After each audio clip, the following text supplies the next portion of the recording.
Luka, the Lakers, what's it going to look like in the future? We get into it next on Beyond the Locker Room.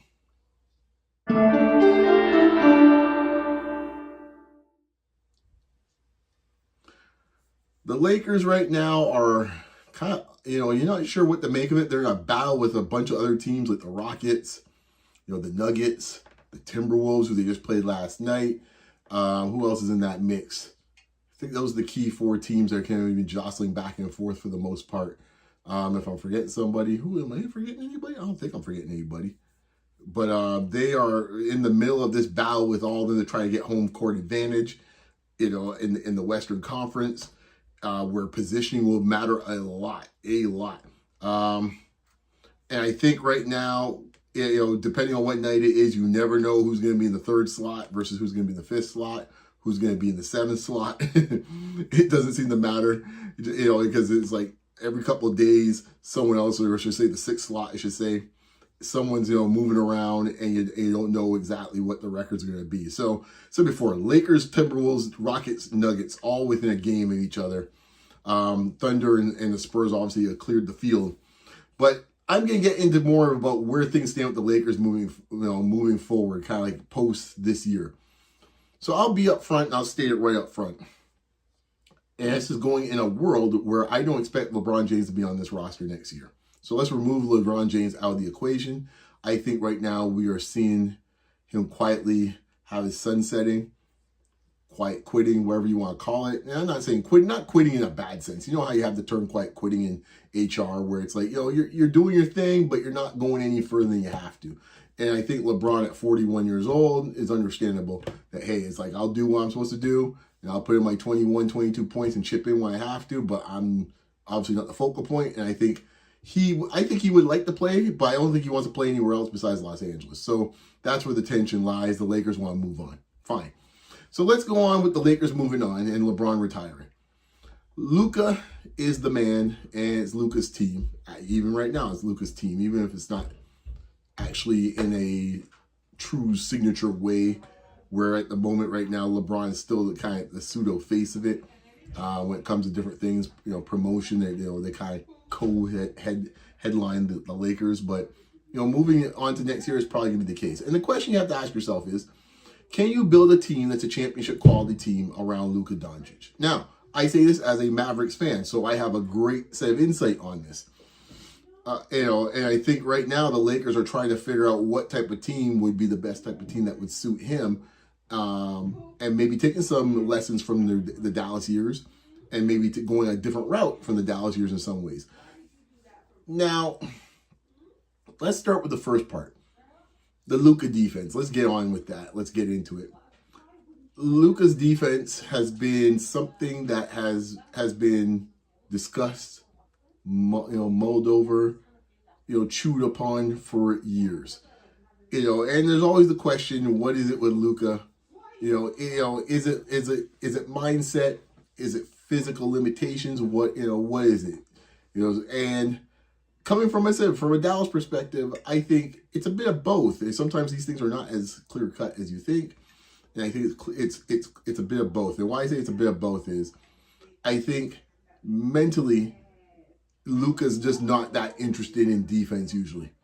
I think you'll see a through line without my discussion about Luka, but Luka doesn't seem to take that very seriously on the defensive end. He's more concerned about what's going to happen offensively. He has his moments where he get fairly engaged, but it's only like fleeting moments, which where the frustration comes in a lot of times with his teammates, but more so with the coaching staff. I think also too, defensively, there is some limitations. Let's face it, he's not the quickest of foot, the most nimble player in the world. In some ways that works to his advantage on offense to some extent, but on defense, not so much.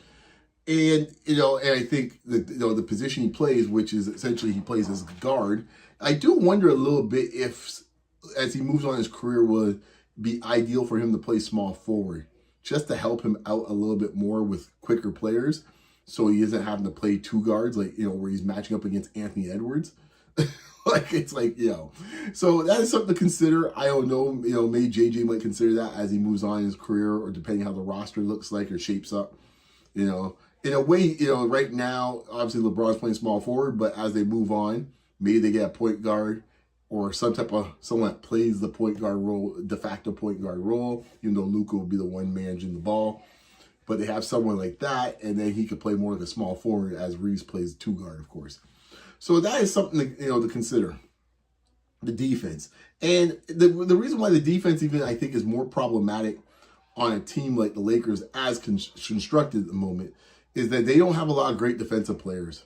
You can scheme as much as you like, man, but when it gets to playoff time, you're going to feel it. And when you have, everyone kills LeBron about his defense. I'm actually not that worried about LeBron defensively for this year, but even moving forward with how the roster looks. But for this year, like, LeBron will ramp it up defensively, in playoff time. And here's the thing. I always say this. It's always telling to see what the opposition does when it comes to defensive scheming, especially for a playoff series. Who do they put their best defenders on? Who do they put the focal point on? Who, in this case here, I should say, who they would try to get their best offensive matchups on. Let's put it that way, since I'm working the other way. And who, and who they try to get the mismatches on. Even in that series against Minnesota last year, they weren't attacking LeBron. They were attacking Reeves, and they were attacking Luka. And to me, that still comes down to the issue now. Between the two of them, they're going to eat up about 60, 65 minutes a game. And I don't know how you get around that. And that's not even including the waywardness of Ayton when it comes to, defensive matchups with him at times. So that I think Hachimura, solid, potentially above average when ready. He can really play a lot of bigs. I think in some ways, in the matchups against Denver, he's been the most successful playing against Jokic. I mean, it's Jokic. He's going to do what he's going to do. But I found Rui being the most, the best matchup in a lot of ways in those Lakers series against Denver. Rui's a solid player, really good player. I always wonder why Lakers fans always look to trade him. I'm like, dude, the contract's pretty good, and he's a legit two-way player. LeBron's LeBron. He'll rev it up in the postseason, and defensively, he'll be right. He'll be in the right spots as he usually is. So I'm not really worried about that. But then it comes back down to Ayton and those two guys, at the top, in the backcourt, and I don't see how that's going to be possible to get around that. It'll be interesting to see because there's a big decision coming up from a roster perspective at the end of the year, not just LeBron and his situation, but if Reeves in this case is going to stick around, or he's going to, he's going to want that max money. And he's a guy's averaging about 25 a game. He's going to want that max money. So we'll see where that lands. But defensively, it's going to be a very frustrating situation. It's funny. JJ had coached the team the year before AD and LeBron. His hair was jet black. Jet black, at least for half a season. And then you get to half a season and change now with Luka. And I see the streaks of gray coming in real quick. Coincidence? Perhaps. But defensively, that's where, that's one of the issues. Now, let's get, I guess, the elephant in the room. Fitness. Now, Luka has actually gotten in shape. You had the men's health thing in the offseason. You look great. For the most part, he's looked great physically this year. He's moving a lot better overall. So I think that's one of the things where I think he's got himself in that mindset. Now, he's gotten his money, but we'll see. But I think sometimes there's a shock to the system, a bit of shock to the ego when you do get traded, especially a player of that caliber, and you want to show and prove. Now, how long will this last is the question. Because bad habits are hard to kill. And it will be interesting to see with Luka, how long can they keep that. Now, the actual weight issues, that does hurt in this case defensively, where it's like you just don't have the movement, the lateral movement to get around screens, to hustle and chase guys around the perimeter. And this year, that at least seems to be something that is not going to be an issue. The question is, will it last, once they say, and I think there's a big part of LeBron going. You don't have anyone to hold him accountable, which is the biggest part of this. Because when LeBron's gone, we saw a couple, a week ago with him and JJ Kylie. He dap up JJ. JJ wanted to go back, and JJ's got, a streakiness about him, a pettiness about him, and then, JJ tried to make a thing about it, trying to dap him back on the bench, and then, and then then it was just back and forth. But to me, at the moment, because you have LeBron still on the team, he's able to shoulder that and kind of deflect that, almost like, like a deflector ray, if you want to go from a sci-fi standpoint. And he's able to speak to Luka in a way that I think not really a lot of other players cannot do. And I think when he's gone, what does it look like then? And then how does the fitness look at that point? How is the regiment, the training, the attention to detail? How does all that look at that point? And that's going to be an interesting place that's going to look like post LeBron. But Luka, when it comes to his weight and fitness, I think, that is still to be determined about that. And that does tie into the defense.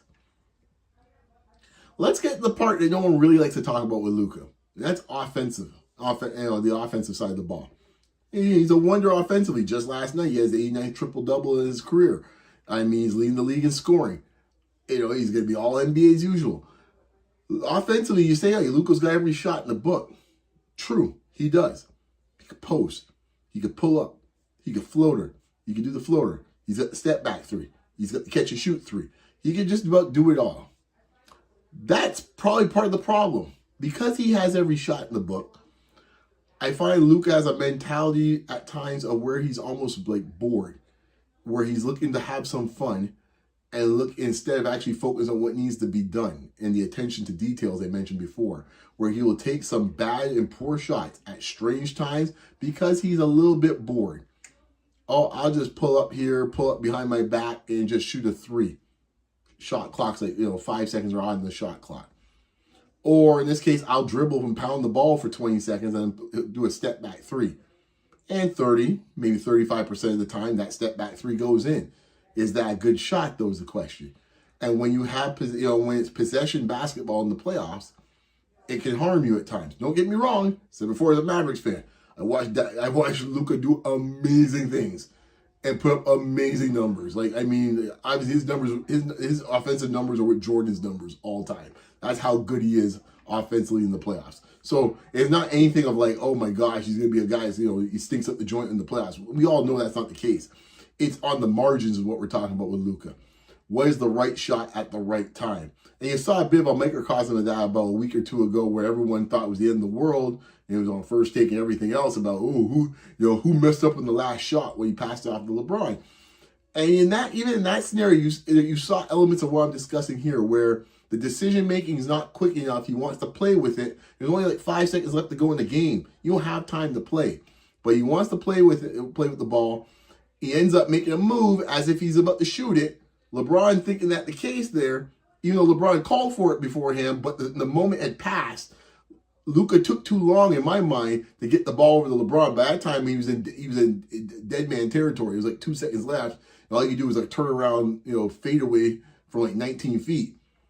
But to me, the play was dead for the time Luka had already committed to what he was going to do, and everyone was now making moves thinking that he was going to commit to what he was going to do, which was go around the screen and pull up for a jump shot. But he did not do so.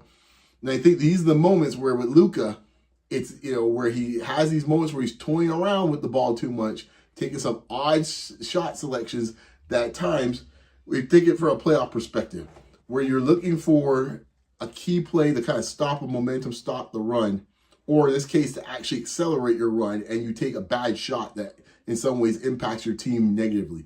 That's what I'm talking about. And I think sometimes with Luka, that habit kicks in.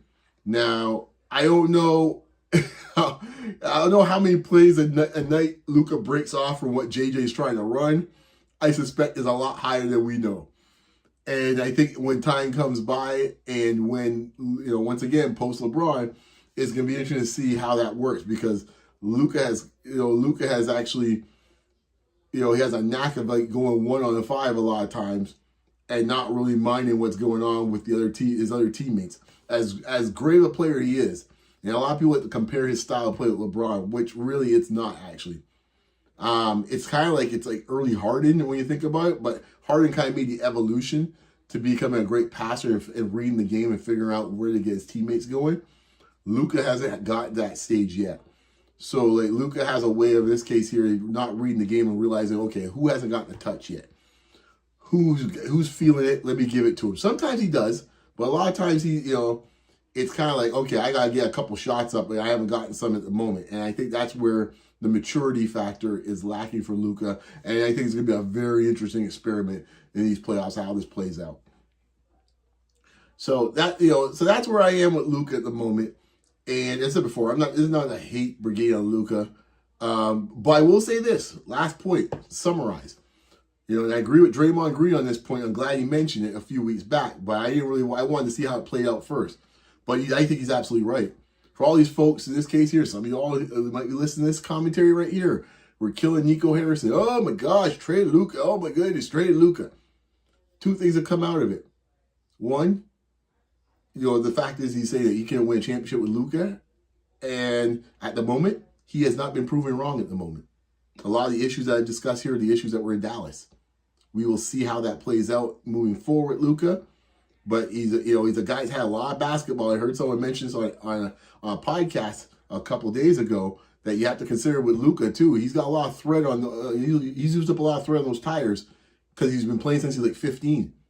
So you guys look at it, he's not a typical 25-year-old, or I think he's 25. Like, he's played a lot of professional basketball for the time he's like 15, 16 years old with grown men. That wear and tear takes a toll on you. We don't know what that looks like. We'll see how it looks like when he's late 20s. But at the moment, that's something to consider. The other thing was, of course, some of the things I talked about: fitness, mindset, defense, shot selection. Those things are still an issue, still problematic for Luka. We will see how it plays out now in the rest of his career. But I don't think as much as I love Luka, I was shocked when I woke up that morning when I saw all my friends talking about this trade. Like, what? I thought it was a dream. I'm like, what? This can't be for real.